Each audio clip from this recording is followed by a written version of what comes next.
Hey everybody, my name is Joe Semaan. I'm a modern sales expert. I've mentored over 400 companies in over 20 different industries over the past 15 years. I have a reputation for doubling and tripling conversion in your business. Catch me on the next episode of the Jesse T Show.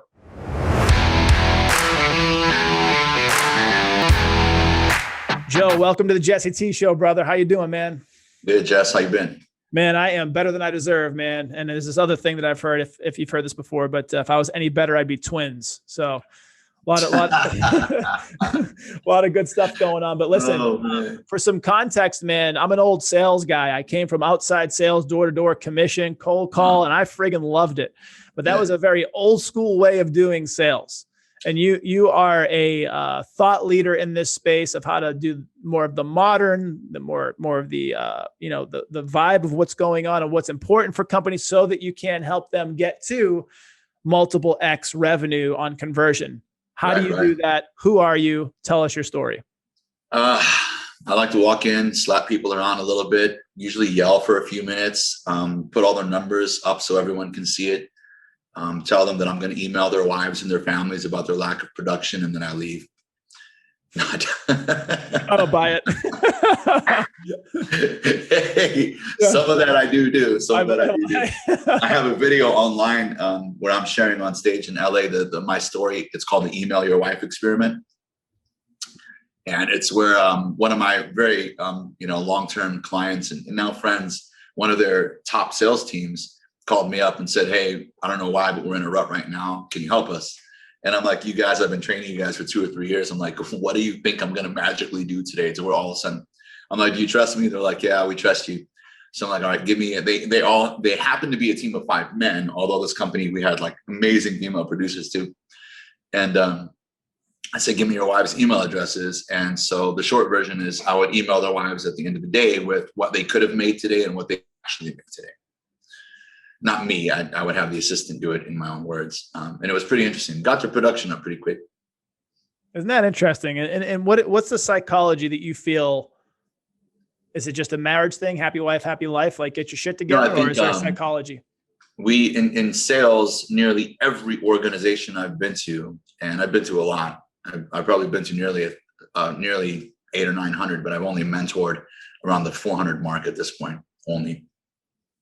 And there's a massive lack of visual accountability in most industries.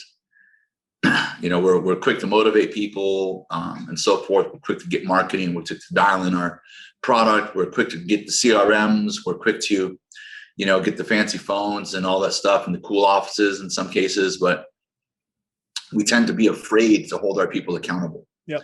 And I tell my clients, I should call them, my friends that also see me as a mentor. I tell them, I want you to know that when you combine, accountability and respect, it's the highest form of love that you can provide somebody in their career. It's the highest form of love, accountability and respect. I respect you. I will never insult you. We'll develop you. I am going to hold you accountable. And I'm not going to hold you accountable by saying the phrase, "I'm going to hold you accountable," meaning I'll bring it up in conversation sometime in the future. No. On a daily basis, people that you care about and people on your team are going to know what you're doing or not doing. From a guy that operates in a space of a lot of those areas through my career, but specifically now as a dad, to hold my kids accountable, but to love them and respect them. I mean, you're essentially giving them this father figure. And it's really interesting because we've removed so much. Up until a few years ago, I've noticed we've removed so much of the personality away from businesses, and it's become like a cold, sterile thing. But then you have guys and gals that come into this space and they talk about culture. They talk about, doing these things, but it really comes down to, pushing each other, and iron sharpens iron. And I could tell you, my first outside sales gig coming out of the military, I had a PhD. I was poor, hungry, determined, and I outworked everyone. And it was outworking people with the pitch, outworking people with overturning objections, outworking people on how to upsell.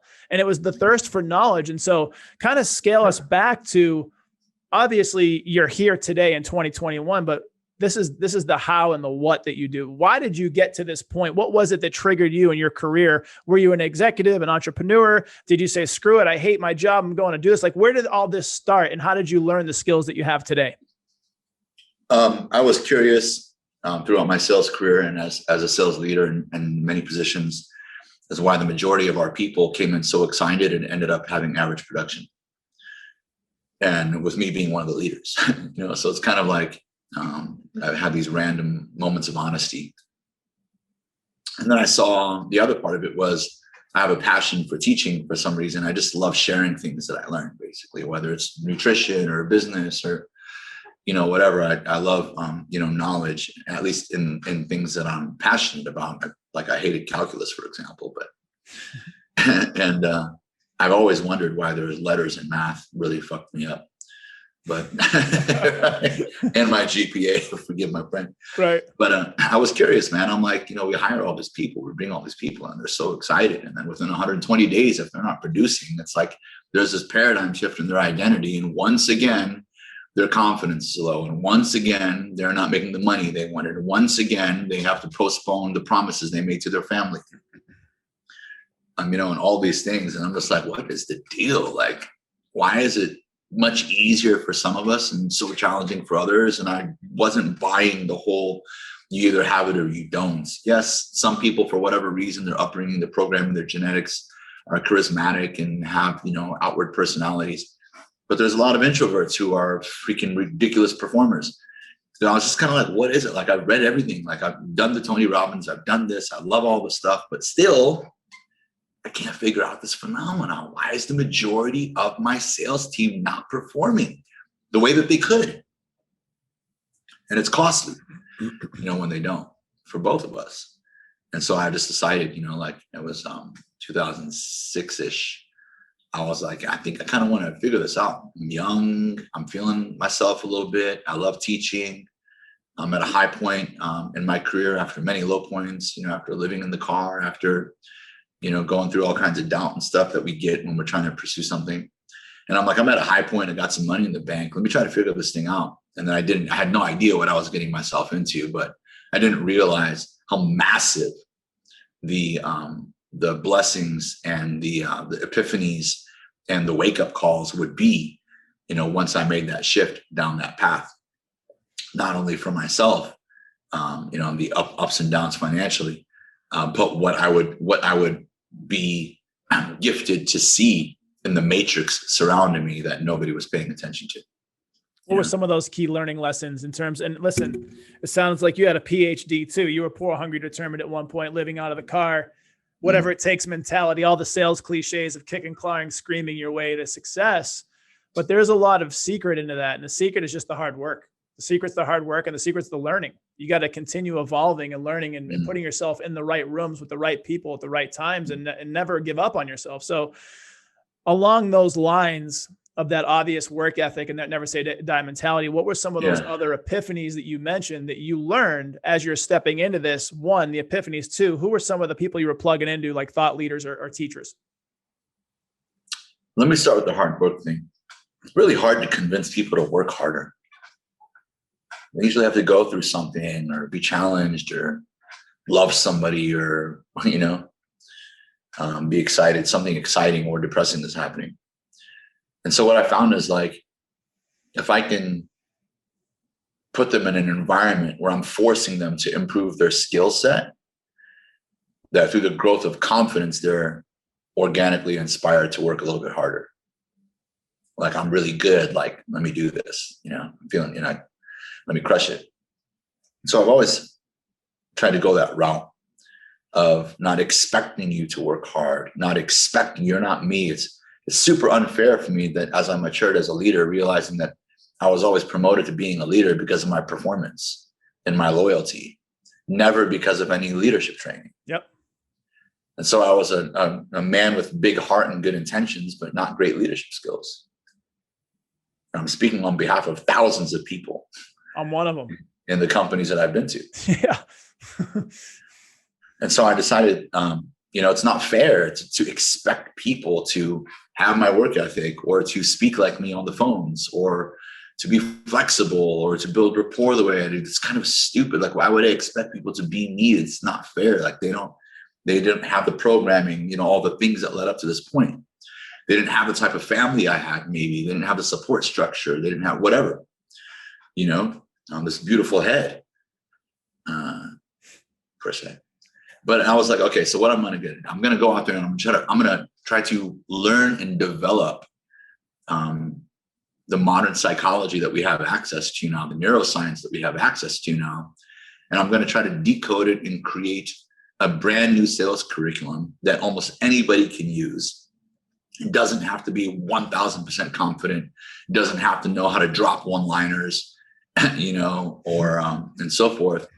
And if I could just get 30 to 40% of the people in any organization to perform higher, it'll create a snowball of momentum, and who knows what will come of it. Yep. And that's kind of what happened. And then over the past 4 to 5 years, I've sort of been working on perfecting that mastery in delivery and content, and developed a reputation for doubling and tripling a lot of people's conversion ratios and paychecks. Hundreds and hundreds of people. It's pretty cool. Pretty cool thing. And I still try to yell at them and cuss whenever I can. There's a lot to be said for just the fleeting idea of motivation. I'm a big student and follower of guys like Jocko Willink and David Goggins and badass dudes that just talk about execution and discipline. And those are the things that really, when motivation goes away, and that day, obviously you train and you work out and do your protocols for what that looks like for you. But the days that you don't want to do something and you muster whatever it is to get your ass in that gym or whatever it is that you're working out, those tend to be the best days for a couple of reasons. And it's a lot of self-actualization that you are a badass motherfucker, and you just got to keep putting it together. And so you mentioned there's that, right? There's harnessing and honing that with the confidence that builds and people start getting into that place. But there's got to be other tools. And you mentioned, and this is getting to my world. I'm a self-reformed jock nerd. So I'm an athletic nerd, and I love it. And I think about psychology all the time in my business. And I'm a wealth manager by trade, but I'm really a consultant and an advisor to walk people through life. And a lot of it has to do with emotions and behaviors and psychology. Yeah. And you touched on, I think you said neural training, and I, for some reason, thought of NLP. But what is it that some of the tools that you started learning for yourself, that you started deploying in your training, specific physical tools that people started using? I stopped studying shit that was more than 10 years old, and I started watching and observing and understanding what's happening around me. Beautiful. Including NLP. Yep. As powerful as it is. I use it sometimes. I'll factor it into our scripting or our conversation flow. But even those patterns possibly have become recognizable to consumers. Sure. And any of the videos you watch me speaking, you're always going to hear me talk about how, sales patterns are handed down from one generation to another, or from, one coworker to another, until almost an entire industry sounds the same. Yep. You left my company, then you started your own, then it grew, then you're hired a manager from this guy's company. And then before you know it, we're all crossbreeding. And as often as a customer is sold these days, they pick up on it. And so now they're kind of being cordial. They'll talk to you for 20 minutes and they'll be nice. It's almost like their game face is better than ours. Yeah. Get the information they need. And then they say the coolest thing to you. You're thinking, I had this great conversation, I really connected. And the person totally ended the conversation with, hey, Jesse, yeah, man. Well, you know what, dude? Thank you so much for your time. You've been a big help. I really appreciate, all the information you've given me. Go ahead and shoot me an email. Let me think about this. Let me talk it over with the wife and my business partner and kind of figure out what we're going to do. No rush right now. We're doing okay. And we'll keep in touch. Your number is going to be in that email, right? And you already know. You fucking blew it, dude. Yep. Why did it end that way? Yeah. Why did you have such a great conversation and then no decision, no sense of urgency? I'm reminding my clients all the time, great conversations are cool. They feel good, right? But effective conversations are more important. Effective conversations beginning with the close in mind, not asking the standard industry questions, understanding your customer at many layers deeper than what is needed for your product. What is the impact that they're expecting on their family? What is their past leading up to this point? What is their priorities right now in the present day? What are their priorities 5 years from now, 10 years from now? Where are they from? You know what I'm saying? And I was, quick tip I give people is add 7 to 10 measurable or meaningful questions to your conversations that are not standard in your industry. Take that on as a project. It'll take you a week or two. Add 7 to 10 questions you've never heard in your industry. Because the one who understands the customer the most is the one who's going to stand out. Not the one with the most experience, not the one who worked on Wall Street for 10 years, not the one who wrote 3 books, not the one who has the best product. In a consultative sale, it's the one who understands the customer the most beyond just the context of their product. Does that make sense, dude? For sure. It sounds like there's some serious relationship building and discovery and showing up for the client deeper than the transactional nature of most sales calls. Most sales calls are very basic. They're very scripted. There's not a lot of personality or even technical skill. And like you said, man, it was funny because I go back to that first sales gig that it was basically like the Navy SEALs of training, man. It was for sales, and just the work ethic and the mindset that they taught us and the ability to go out into a territory and create revenue on that day, like walk home with a couple $100 in your pocket. And it taught me so much about life and business. But, we did have those archetypical Zig Ziglars and other people that were like built. And this is generations ago. I'm only 39, but like I was 15 years ago when we're listening to Zig Ziglar like juice, join us in creating excitement and all this crazy stuff. Like you see these horrible sales movies like Boiler Room. Look, man, a lot of those fundamentals are still true. Just this morning, I had to remind a sales team that I was working with, I'm like, I asked the question in the morning. I'm like, what are some of the fundamentals of selling? What are the fundamental rules? And it took me like 5 minutes to get a response. And it's not that they don't know them. It's that they're not top of mind. Yep. And so they go back into product. They go back into underwriting the customer, making sure they're qualified. I don't want to waste my time with somebody who doesn't have money, blah, blah, blah, blah, blah, right?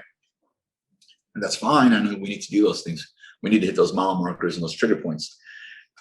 But there are some fundamentals that have nothing to do with time. They're sort of timeless, at least until we evolve into a different creature. Yep.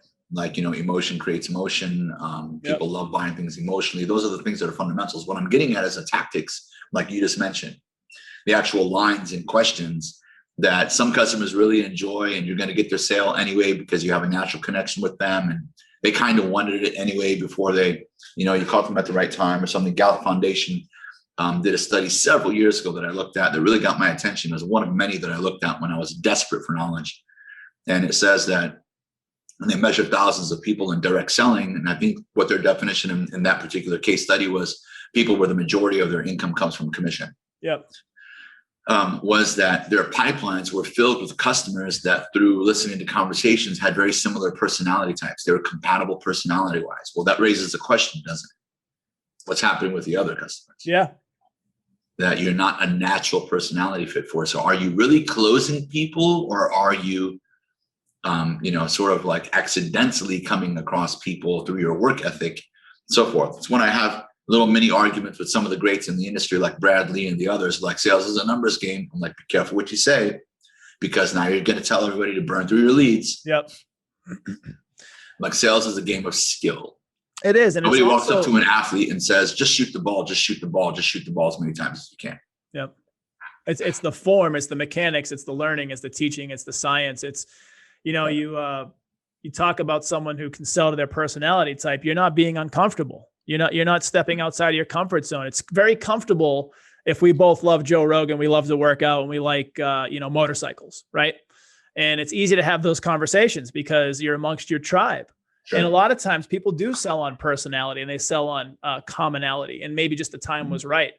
But like you said, there's so many prospects and opportunities that most likely don't get followed up on, number one. And you probably know this better than most. I live and die by follow-up. It's one of my secret sauces because I understand it being a sales guy and being a well-trained sales guy, that now is doing a different business. You're in a highly consultative industry. Now I am. Yeah. And back in the day, normal to get people's money on the first call in your industry. No. And honestly, I don't necessarily look for money on the first call. I usually look for that. Number one, I look for, do I want to work with this person? Are they a good human being in the sense of, because I've built my business to be where I want to have, good people around me because I do life with these people. You mentioned something earlier. You didn't quite say it this way, but I look at my clients like my client family. Like I do life with these people. Because financial planning at the level where I go it's not a one-time transactional thing. Sure. It's an ongoing life thing. And so just to digress, you have to be able to cater your presentation, your objection overcoming, your skill set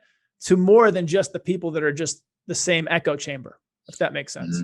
Mm-hmm. So when you've started kind of getting into this, I'm trying to kind of hammer this out for the listeners that just throw them some value with this new way of doing sales versus the old way, which there's some bedrock that works.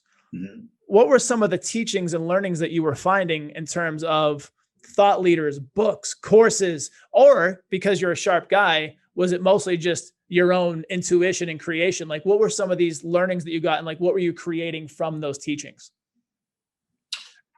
So when it comes to other mentors, I encourage, all of my people to go out there and seek whoever they feel is helpful to them.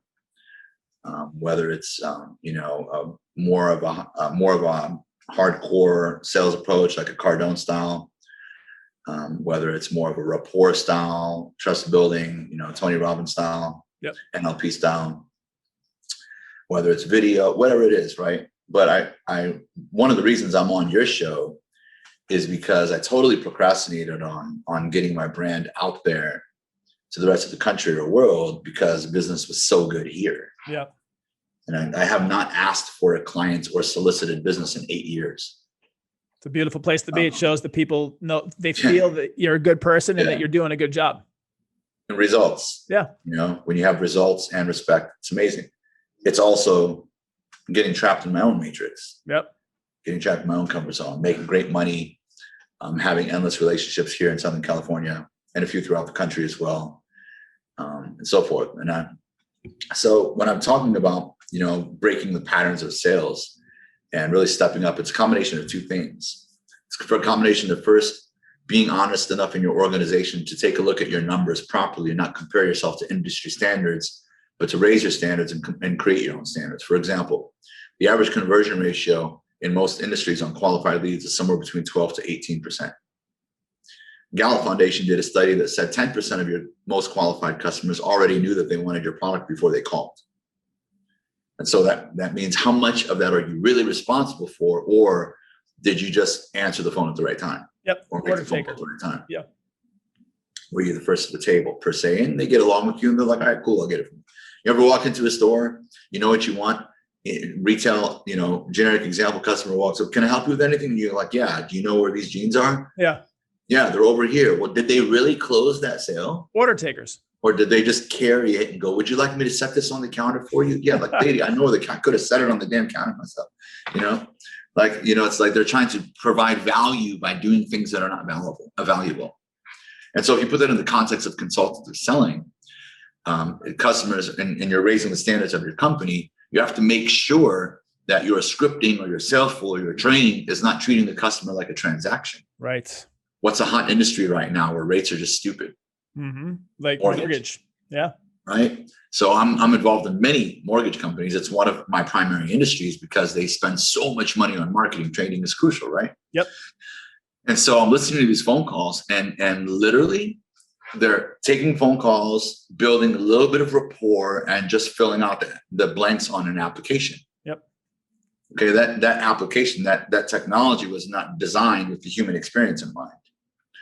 And so if there's a shift in that industry, even a small one, where now you got to take a guy from 2.8 to 3.25, you're going to have to sell. Yep.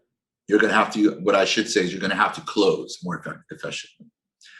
And, a lot of those companies are already seeing it like, damn, we need to be prepared because even a small shift, even if it's a small gradual change, which we're hoping for, it's still going to create havoc in the industry. Yep. And as you know, for a sales professional, when you go a year working in an industry that's living in a perfect storm and you forgot that it is the perfect storm. So you just upgraded your house a little bit. You just upgraded your and your wife's car a little bit. You're starting to buy nice things for your kids. You're spending a little bit more money wining and dining. Your vacations are a little bit cooler and so forth. And then there's a shift in the market. And people don't like making a change in their lifestyle. But when you have to do that, it's an indicator, if you're listening, that your skills were not good enough to withstand any economy. You feel me on that?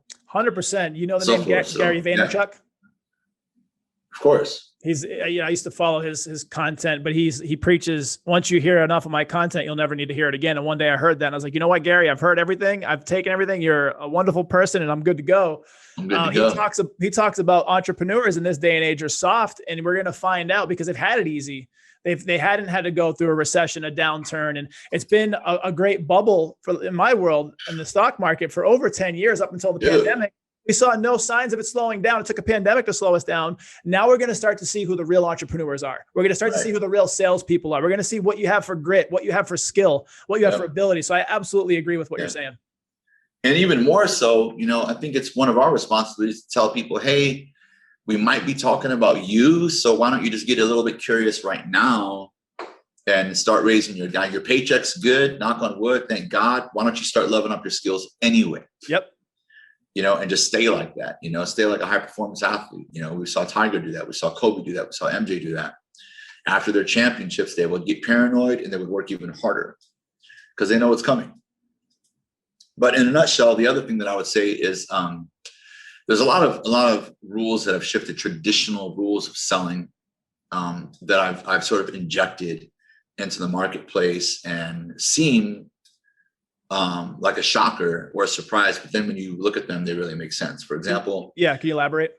Right. For example, most people, what they do is they provide options, or they go down the road of here's a few things you can take a look at, or they become human brochures in a sense, sharing their education. One of them, educate your customer. Well, you don't want to over educate your customer on the product, because we live in the internet age, and so you could be inspiring them to go shop more, or you're giving them too much to think about. The other one is make the customer feel like they're making the decision. Well, if you're an expert, you have to realize that your customer is reaching out to you because they are not a decision-making expert in this field.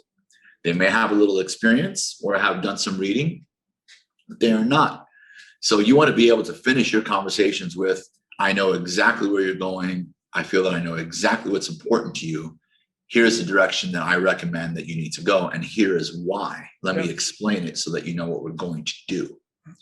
So you make the decision, you explain the decision. Most sales professionals don't know how to do that. And it's also because they're not asking enough questions. They usually ask enough questions to figure out if this is a qualified prospect, what they do for a living, what kind of income, what's their credit look like, where do they invest, blah, blah, blah, how many homes do they own, whatever the case may be. Yep. Like, oh, this is a good one, so let me start pitching. Well, stop pitching and start understanding, exactly what your customer's plan or lack of a plan is, and then tell them what needs to be done, and then show them why it needs to be done. And I feel like, people are just missing the boat on that. So if there was, somebody, building a sales team, or maybe there's a VP of some company listening to this right now, right? And thinking, I wonder if that applies to us. Duh. Yes, it does, bro. You probably make more money than me, but it's still okay for me to tell you that in some cases, right? Or maybe you don't, I don't know. And so forth. Yeah. Take a look at your industry. Is everything that you're training on in your industry, has it been around longer than 5 years? Are you the one who's saying, we're doing this is the way we've always done it. It's always worked for us. I get it. You don't need to let go or change everything at once, but you need to pay attention to the facts. And number one, do you measure the performance in your company properly? Or do you just send reports on Friday and wait until you're reporting your quarterly profits and realize, hey, we're spending too much money. We need to let people go. What's this person's production? What's going on? Put the pressure on in your department. Stop being so fucking reactive and learn how to be a proper leader, bro. You're supposed to look at those things daily. Yep. Not when you have to report to your freaking boss. That's reactive. You're letting your people down. It doesn't take that long to know that somebody's not on course this week. You'll know by Tuesday. Pull them off the phones on Tuesday afternoon. Play some calls. Talk about the customers. Figure it out. Don't wait until they're drowning in their own hole before you address a lack of performance in your organization. We need to be over communicating. You got to be 110% transparent with your Stop having closed door meetings all the time. You look like a freaking douchebag who wants to hide something from your people, right? And so forth. And just all these things happening at once. You can tell I have a really good time when I go in these companies. Of course. Thinking about starting a TV show around this whole concept. Or a podcast, brother. Start it up. But, you know, there's something that's screaming out at me is in the industry that I keep referring to, we had to go through the field, learn how to sell. And then we had to learn how to teach people how to sell, teach a team of people how to sell, build enough of those people, and then get into the management side of it so that we could lead an organization and then multiple offices and all these different things. Right. There's this thing called field relevance that we always used to talk about. And you hit it on it earlier with your personal example of how you were crushing it as an individual producer. And companies really fuck this up a lot. They bring their top selling people out of the field, a lot of times without replacing them. And that's a huge issue. And then number two, without training them on how to be effective leaders, right? Regardless of how you got there, whether you had some natural skill, whether you busted your ass, whether you're an introvert, extrovert, and you become this great salesperson, there's a lot that has to happen. And being relevant is the game. And so when you identify now that you're this sales leader and you're put in this position, even for yourself, that you need more training and you need more advice and you need to grow and technique and all this different stuff to be a good leader, you have to seek that out as much as you have to train your salespeople how to continue to sell. And I think it's super important to stay relevant to your people so they respect you, number one. And then number two, when you go to train them, you're speaking from experience that is pertinent to them. And so for me, I went from being like really good at the sales side with no leadership training at this point. And when I got into the office and I was trying to teach people, I was essentially trying to teach them how to be me. And my analogy I always use is Michael Jordan was the greatest at what he did, hands down. And when he went from player to owner, he was like one of the worst owners in the world because he was expecting at the time. Yeah. He was expecting. Even he said that. Yeah. Say that one more time. I'm sorry. I said, even he said that. Yeah. About himself. Yeah. He basically expected everyone to play like him and be like him and think like him. And that's not how that works. You're the one and only. You're the GOAT. You're Tom Brady. You're the GOAT. Had to throw in a Patriots reference. I'm a Boston guy. Yeah. So long story short, man, speak to that. Speak to how you get people's mindset shifted to be relevant, to be humble, to take in your advice. Because I want to also talk about you coming into companies in a second. That'll lead into it. So how do they receive that information and how can they deploy it immediately? Yeah, let's say it's day one. I'm walking into a company and we're going to have, several months or maybe even several years of relationship. I know right off the bat what it's like to walk into a meeting, some guy who's never been in your company before, thinking it's going to be another one of those meetings. Yep. So immediately I start sharing my ups and downs in sales, some of the frustrations that I had myself and my team. I start giving them funny role play examples of things that they're experiencing and I've experienced and yada, yada. And they're like, okay, this guy's a real deal. And then I tell them, I over communicate in the beginning. I go, guys, I'm not here to tell you use my training.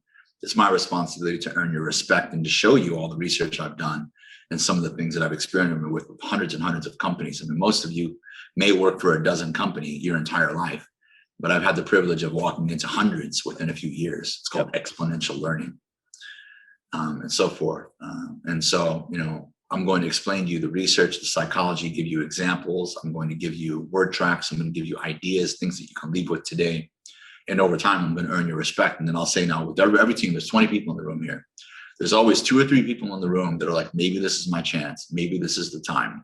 Maybe I can finally hit number 1. Maybe I'll finally get some recognition. Maybe my family will be proud of me. Whoever you guys are, you don't need to raise your hands now. I will know. You 2 or 3 are going to pave the way. You're going to start using what we're practicing. You're going to start implementing right away. I'm going to figure out who you are and I'm going to champion you. I'm not here to force any of you to try to practice any of this stuff or make any changes overnight. What I'm going to do is I'm going to find a few people in the room who are going to become examples, and then I'm going to make them into top producers, and you will respect it. You will respect it. At that point in time, everybody's welcome. We're going to have a team spirit. I'll put the pressure on. I'll bring as much as I can. If you're coming into these meetings and you're going to be off the phones, you're going to be not taking leads, you're going to be not making money, then you better be coming in here saying, Joe, you better bring the good shit today because I'm taking an hour out of my day and so forth. And so I will. Then I'm going to listen to your phone calls. Then I'm going to look at your reports and I'm going to start working with your leaders. I'm going to have one-on-ones with you. I want to find out what drives you. And I also know that not everybody in here is trying to double and triple their income. You have no interest in that. You're totally happy where you are. And if you told me that, I'd be like, oh my God, I wish I were kind of like you. It's not for everybody. But if you can make a 10% increase and you make a 20% increase and you double and you triple and that's 5%, then we're definitely on the right path. Is everybody in? And that's kind of how day one goes. And then from there, I made it clear I'm going to, drop bombs on you every single week.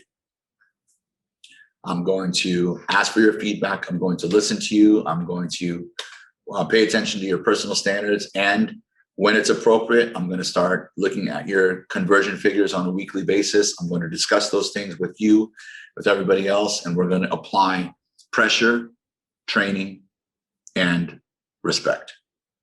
With those three things, we'll get you to the next level. From your experiences in the over 400 relationships that you've had in terms of a consultant for 400 different companies, what are some of the things you're seeing right away with response from, we'll start with the sales team. So in terms of first couple of weeks, what are some of the interesting things that you've seen to kind of back up your experiential data on your process? Almost every company measures their wins, not their losses. They have a pipeline. They don't have a pipeline that tracks the deals they lost. They don't calculate the income that they lost until it's too late. The other thing I see is a lack of practice. We're communication athletes, and we don't have, all day long to be practicing, but we're constantly on the phone with customers. And let's say you have a bad day as a sales agent. You've spoken to, let's say, 6 qualified people or 4 qualified people, and you really didn't push the needle with any of them. If you were a professional athlete, what would you do? Get back to the drawing board and look at tape and train. Exactly. Yeah. Right. But 99.9% of the people just go home, have dinner, wake up, and come back and do it again. Rinse and repeat. What the fuck are you thinking? Yep. How are you saying you want your production to go up, and you're not curious as to just see what went right for you and what could have, had some improvement to it? So the standards in most companies are afraid to put the pressure on. Yep. But when you go to an athletic organization and you see how they yell at each other, and then in the next second they hug each other, or they scream at each other in the face, and then they shake each other's helmets, and then you know what I mean? It's like they live in that world. Like if they're not in a team that has that type of pressure, accountability, and respect, they don't want to be on that team. In the corporate world, I don't want to get sued. Right. I'm like, don't be afraid of that stuff. Just document everything and make sure that you have your leaders are practicing respect for your people. But that doesn't mean you can't hold them accountable. That doesn't mean you can't have, right? And the other thing I see is they're either too reactive or too spontaneous. Meaning, they have meetings at the beginning of the week and they ask everybody what their goals are, or they try to get everybody, what are you going to do? It's great to get commitments from people. But if you do anything for an extended period of time and then people don't hit those numbers, now those meetings are just stupid. It's stale. Yeah. Nobody respects it. It's like they're just there because they have to be there. And they're going to just say what you want to hear just to get me out of this meeting.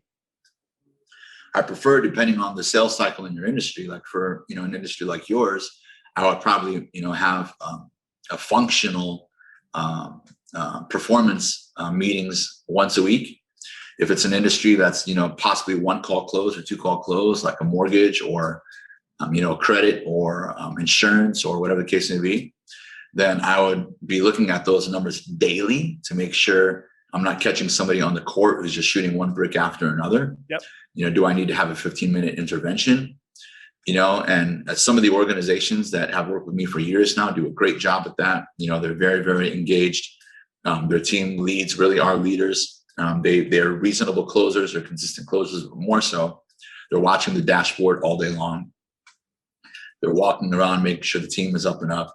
They're making sure that your phone calls sound good. They're trying to catch you in the moment. Instead of sit at their desk and clicking on what I call professional clickers, they're sitting at their desk clicking on stuff and they've got that look on their face. Yeah. Like you're fucking busy. What are you squinting for, dude? What are you doing? That's so, so yeah, definitely, sales organizations are typically very reactive. The other mistake I see people doing is they're always trying to compete. They're all trying to compete. You know, what's the industry doing? What's the other? You should be watching and aware of what everybody's doing, but it kind of ruins your creativity. What you should be asking yourself is, how do we completely blow away everybody by recreating the client experience for our organization? How do we completely blow everybody away by making our people sharper than anyone else? How do we make our sales agent retention ratio and success ratio so good that we literally become the definition of law of attraction and people just gravitate toward us? I'm tired of hearing companies saying, I need to help find good people, Joe. I can't find good people. Bro, they don't want to work for me. Right? Like, if you were that poppin', if your people spoke that highly of you, if your paychecks were that good, I get it. You may need to pay somebody in the beginning, and you're starting a team. You may need to fork up a little bit more commission and get some big dogs on your team so that you can get some momentum going. But if you're saying this 2 to 3, 4 years into your business, look in the mirror. You need to become the organization that people want to work for. You need to become the leader that people want to be around. You know, so it's all these things that can be cliche if we're not careful when we're talking about them, but are very, very real challenges and holding a lot of amazing people back from either growing their careers or growing their organization. You know, you're in the business of education and passing on tools that'll essentially, you know, teach a person how to fish, and they can continue to fish. And whether it's the upper management teams, whether it's the sales teams, you're giving them empowerment and confidence. And so it takes a powerful and confident, on a consistent basis, human being to pour from that cup. What are some of the tools that you're using in your life to show up well for yourself and other people, whether it's fitness, spirituality? What are those things that you do that helps you pour back into people? Yeah, I learned, and even one of my bosses noticed this. He gave me a promotion one time because he noticed that I work much harder. I'm way more focused when I'm responsible for other people's lives. I can't do it for my own life. It's just, I don't get as motivated. It kind of sucks. You know what I mean? I'm the same way. I learned a caveat real quick. Yeah. I would, if I had a blank day for appointments, like today I have 8 appointments, 1 on every hour. If I had a blank day, like no appointments, and it was like a follow-up day or a client, you know, portfolio management day, I'd find a way to fuck off sooner on my own time, versus if I put my back against the wall and had 8 appointments, 1 in every hour, because I want to show up for other people. So I think a lot of people, I'm the same way. Yeah. Yeah. Yeah. Like, you know, the perfect day for me is walking into a group of people and having them leave a meeting thinking 2 things. Holy shit, this is going to help me make so much money. And the number 2 thing is, oh my God, this guy really, really fucking cares about me. He really cares about me. Doesn't even know me. I don't need to know you to care about you. You know what I'm saying? And I have all these like taglines that we're going to be blowing up t-shirts and doing all this crazy stuff, like care before you close, become the one, you know, certified closer, you know, and all these things. I have one that says, you know, there's a saying that a lot of single guys like to throw on. It says, get money, fuck, right? So I got a shirt coming out that says, get money, lift others. Yeah. You know, it's like, there's so many rules, dude. The mindset of sales is so archaic. You know, there's so many things that the matrix of mediocrity, people who are almost reaching greatness, made up. Like, you're in a rut. It's a numbers game. You win some, you lose some. You know, you can't, you know, close every deal. You can't do this every day. You know, there's the 80-20 rule, all of these things that were created to make mediocrity okay. Yep. So I have two things that I've been obviously implementing with clients, but also fine tuning a lot. You and I, you know, and a lot of people listening, we get different callings throughout our careers. Some of us have learned to listen to it.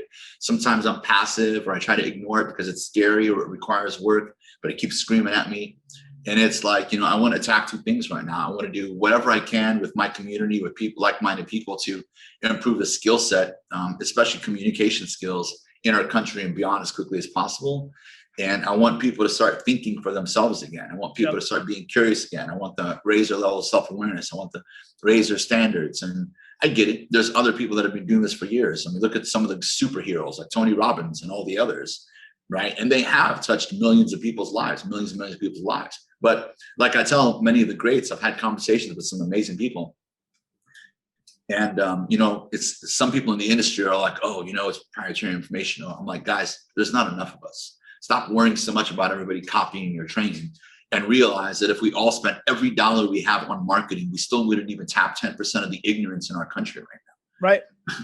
You know what I mean? So let's just go balls to the wall and spread it out. So the Top Producer Academy that I'm building right now is now, instead of being a sales academy, which is going to have all of that stuff in it, is more so focused on helping people to become the one that they need to become in their own lives, and also to become the one that their customers are looking for, their families are looking for, their parents were hoping for, their significant others are hoping for. And I'm not planning on doing it alone. I'm going to be bringing in some of the most respected and loved experts from multiple industries, to be part of this community.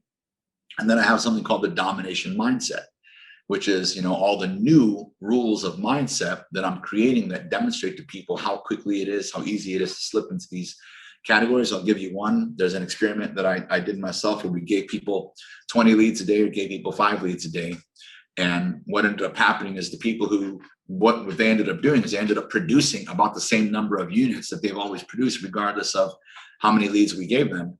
And it was because they get stuck in what I call the budget trap. So I teach people about the budget trap, where you don't realize that subconsciously you're performing to the level that pays your bills and has a little bit of money left over for fun, so that you can continue to maintain whatever identity or character that you play, or role that you play in your social circle or with your family. Instead of, and I'm guilty of this too, instead of waking up, a few times throughout the month and be like, damn, I better level up. I should probably pursue more. I should try to make more money. I should see how I can improve this. I should get into better shape. Maybe, right? What's next? Like, how can I keep myself, growing? And it's easy to talk about. It's really hard to do. It's hard for me. It's hard for you. I fall into that trap all the time. And so from all these things that we've been programmed on for so long, and it's easy to talk about them or to hear about them on a podcast, but it really, really takes a creative, a meaningful, and caring delivery to consistently to get people to really recognize and become self-aware of them in their own lives, catching themselves in the moment, in the determining moment when these decisions or these ideas or these judgments that they have on other people and themselves or not are happening, and really create an amazing life for themselves. And dude, that's kind of like why I'm like here with you and ranting on for hours and hours with people. That's kind of what I'm building, and I'm hoping guys like you and other people in our audiences whatnot feel me, where I'm coming from, where you're coming from, and want to be a part of something like that. We attract our tribe, brother, and all that you're doing and all that you're saying, you're going to have people that want to connect with you just on that level. Never mind the performance level, where the rubber meets the road, which is where you're a doctor in that field of getting performance to happen. But let me be the first to say thank you. I'm excited to continue our conversation, our journey together. I feel like there's a lot of collaboration. There's a lot of people I'm going to get you connected with, man. And I just look forward to the next time. And listen, based on our conversation, we could run it back and do a second episode down the road. So first and foremost, thank you for being you. He's the amazing, the mighty, the powerful Joseph Semaan. I'm Jesse T. Look at those guns. Be sure to catch us on next week's episode of The Jesse T Show.